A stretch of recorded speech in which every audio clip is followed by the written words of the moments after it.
All right, David. This is different scenery for us. A little bit. Little different, you know. Not our usual.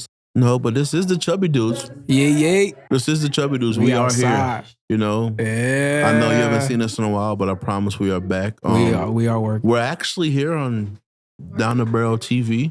One shot. You know. You never know what's going on when one shot's going. You never know who's going to pull up. My brother. Like the legend. You know. With the homies. Mr. out of retirement. Let's go. One more for the one time, my brother Wydoe. Let's go. Appreciate You y'all are with boys, us man. on the Chubby Dudes podcast I'm honored today. to be on the Chubby Dudes podcast. This is Thank y'all for having me, dog. This is Love. the first time we've had a guest. Facts. First guest. That's a big fact. We are here. Now, Gotta get my feet wet. you got you, man. It's the only way. I mean, usually on the Chubby Dudes, David would have food in his pocket or something, but I know it's a different set, so we are a little more That professional. laugh wasn't for you. That was for you, right? Just know. Okay, so Camera's rolling. I'm sitting here, you know, I'm listening to your one shot, you know, you just did. Yes, sir. One take at that. Facts. Once again for the fourth time tonight, you know. The very few. So I know you as a very positive person. Very positive, like head on straight. But I felt like there was some pain in there, bro. Definitely. Yeah, that was an old song. That song I wrote in maybe 2016, 2013. But I just feel like I've seen a lot of one shots. I've seen a lot of one takes. And I just felt like I want to do that one. I had a couple of options. I want to do something tonight, bro. But I feel like that one was dope just because you can feel something, hear something. Even if it's your first time listening to me, you can understand the bars, get them. And I just feel like a lot of artists miss that. You want to rush to do your fast shit. You're super snapping, rapping. But if they can't get it the first time, you might have missed them. They might get it on the fifth listen, but I wanted you to feel me on that first time listening. I definitely felt you too, bro. I think one thing that stuck out to me, I ain't catch the whole bar, so I'm asking about the chemo line. So I was raised to be real and mannered by the same woman fighting just to beat the cancer. And that's the realest shit I ever wrote. The hardest thing I had to hear is I've been diagnosed. And I only cry when I'm on my own. The real emotions that I feel getting hardly shown. Yeah. But if I say it, then you know it's real. All I know is how to tell it, and I know you feel. Feeling what I'm saying that I know the deal. I'm praying every night that chemo help my mama heal. And I'm proud to say right now, man, I wrote that song in 2015, right? And at this point, 2022, my mother is in remission from cancer. She's beat it twice. Beautiful. So I really want to clap that up for moms. Mama Wydoe. Mama Supermom, we call her Supermom. Fighter.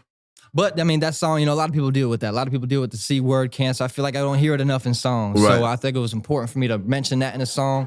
The beat just kind of spoke to me. So while I was writing that, I knew this is how I write, bro. This is a fucked up situation, right? I'll hear the beat.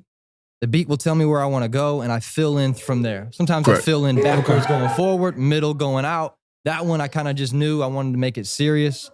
The first line in it is gunshots make them act a fool. Waking up late thinking on this afternoon. These new trends are just a new phase. Is anybody going to bring us to a new day? And I'm trying to do that. That's I know real rap. doing that, man. And Real y'all rap. are doing that, man. Bringing us to a new day.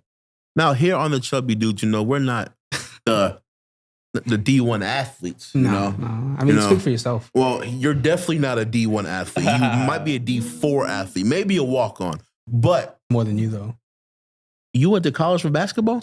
I definitely went to college for basketball. I was okay in high school. I was pretty good in college. Once I came home, I tore all my ligaments out of my ankle, couldn't walk for 2 months. Once I learned how to walk again, though, I became a different animal. I was pissed off. I became my question is, angry. Does Wydoe still have it? That's what we need to know.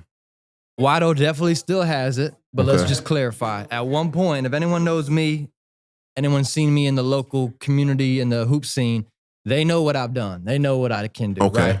And if I were to, my mind is still there, but my body's not as conditioned to do that. So I think I know I can do some of the things I used to do, but I'd probably get hurt trying to do it. So you want to gradually make it. So I'm at a point now where I'm kind of like, not to boast my shit, I'm not a real bragger, but I'm almost on some legend shit in the hooping scene right here. So if I play, I got to live up to that legendary status. If I don't play, I'm good. That's a fact. So you That's a know, fact. in the we're gonna keep it funky. You know, in the music industry, you know, Yes. everyone claimed they hoopers. You know, Yes. could you stand toe to toe with these people 1v1? Like like Lil Durk, Gilly the Kid. Yeah, shout out to Gilly. That's my I like Gilly a lot. Gilly, Chauncey Gillups. But basketball is a 5-on-5 sport. I'm definitely once you play college, you get to the elite level, you realize 1-on-1 is nothing. It's stupid. It's all 5-on-5. But in a 5-on-5 game, I don't think there's anybody in the industry that'll really touch your 5. Run with. Definitely not. If we're picking a 5, I'm coming with Monstars. But just me on that court, like a celebrity all-star game, I feel like I'd really put on a show for the people. Now, what position you playing? The 3? You playing the 2? What you playing? Shooting guard and point guard. A lot of people think I'm tall. I'm 6'3". On my college team, I was one of the shortest guys. Yeah. So it's just all perspective. You know what I mean? Where you go. But playing the 1, yeah? Yeah, for sure. Definitely handles. A lot of big shot, a big shooter growing up. The handles kind of came later on in life. The dunking came later on in life. The angry LeBron type shit came later on in life. But I apply that to everything because basketball is one of the things I always wanted to do. I always loved it. I always dreamed of being in the NBA, but I wasn't always there. Right, yeah. Absolutely. When my mental was there, I became great. When I mentally thought about the game, when I became a savage, became mean, was angry, not at anybody I'm playing against, but just the chip on my shoulder. Right. It took me far. So I feel like I try to, how can I apply that to music? How can I apply that to podcast life? You know, because we need that extra fuel, right? All of us. Y'all are artists, man. You know what I'm saying? Now, I know, like, I go through this. I don't know if David goes through this, but I know you mentioned your mental. Like, is that something that you, because I fight, like, anxiety and depression every day, you know? I try not to show it, but deep down, you know, some stuff at home, at work, just personally, like, is there ever a time, like, you're in a position, like, where you're so, like, depressed, you got so much anxiety, like, you just want to, like, shut down from the world and give up? And if you do, how do you break yourself out of that mode to where you don't feel like that? So I'm a realist, and I'm not the realist EST. I'm a realist IST on that thing. So, and I take that with my own emotions, my own thoughts. I look at myself from the third perspective a lot. You know, if I'm feeling down, I'm able to go, I'm feeling down, and here's why. Yeah. I'm not just stuck in this down. I know I'm feeling down. Let's help myself. Unfortunately, in September, I lost one of my great friends to suicide. Rest in peace to Farnell. And yeah, rest in peace. It was a great friend of mine that I felt like, even though on my show I do speak on mental health, I do preach that. At the time, I was just kind of speaking to the world. Right. I didn't know I was speaking to one of my best friends potentially. And so knowing what I do now, I try to be more serious on that, be more caring about those topics because they're serious. And a lot of men don't accept the fact that I'm able to speak about it. I'm not okay, right? These are real shit. So with me, in my opinion, what I do, my mom is somebody that's big proponent of the best things in life are free. So if I'm trying to get out of anxiety, get out of depression with materialistic things, money, girls, it's probably not going to work. Probably not going to work. Yeah. But if I go to that beach, if I go see that ocean to make me feel small, my problems can't be that big. Look at this fucking ocean. When I go sit under the stars, look up, man, there's a lot of potential. When I go see birds flock, when I just go see people watch and I see happy families, like a little kid, I think you can get a lot of happiness from kids. You know, they don't know much. So for sure. I feel like anxiety, depression is real, but if you let it hone, you let it soak, you're not improving it. So what can you do to kind of help yourself alleviate that? So I go for the best things in life are free, natural. I hear that. Yes. You know, and like I said, long live Farnell, you know, I've known him for when he was like in high school, 14, 15, you know. But I've lost close friends to me too. You know, a lot of times when I look back on them things, I'm like, I feel guilt, like, was I not there enough?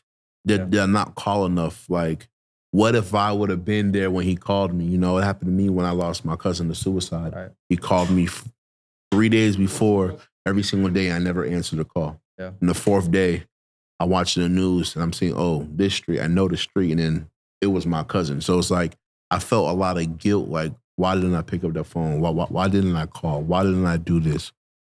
And anytime do you feel like, why didn't I do this? You know?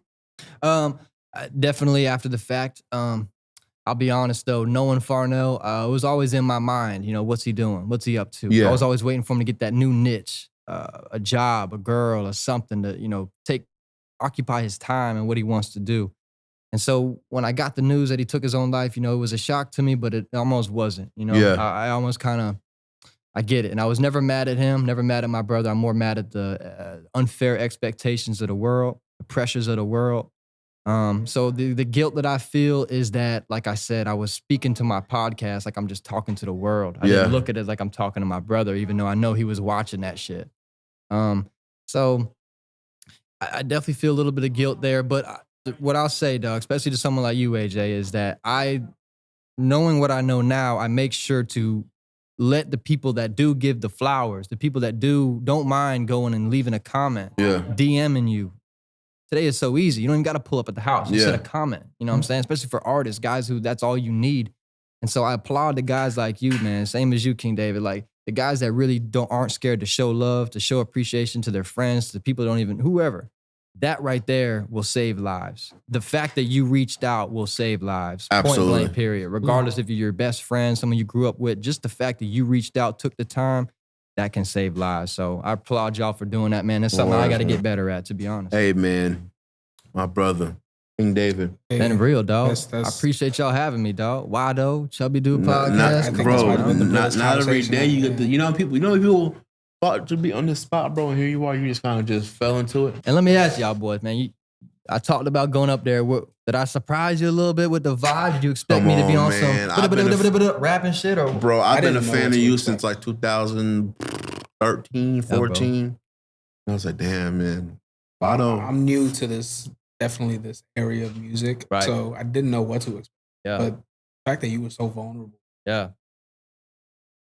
Was that always the case? Like, there's certain songs I do it. So I understand, like if you go listen to I have a whole album out on SoundCloud. It's like 24 songs. Each of them is a whole different world. I try to do that on purpose. I don't want you to have a Wydoe sound and that's what you hear. I want every song to be its own. Respect. So I knew, I've been watching one shots for a long time, dog. So I've been plotting and planning on this. Light just didn't fucking know it, but I just got schemed his ass. I'm here. Yeah. But in my opinion, I've had to choose what song to do. I love everybody's one shot, but I feel like I haven't seen one that's like that. Real emotion, real personal, and slow. Sometimes it's good to go slow. A lot of people can go fast. Can you go slow? It takes a lot to go slow, bro. So I want to do that, but I definitely got some more in the tank. Yeah. We're not always going to be nice and vulnerable. I got some nasty shit on I hear that, man. Well, this was a surprise guest. Chubby Dude's podcast. You didn't know who was going to be here, but pop up shop and make this thing happen. I always want to say I appreciate y'all, man. I'm 30 episodes deep on my show. We now Philly partner with LCP. I love it, bro. And this is the first time I've ever been a fucking interviewee. This is the first time being a guest, so I appreciate y'all believing in me, asking me the questions, dog. I never get questions asked. I love you, my brother. Thank you so much, my brother. Appreciate y'all, brothers. Till next time. Yes, sir. Chubby Dudes, we are here. And we are out. Come on. Why'd you just almost fumble that, bro? Jesus Christ.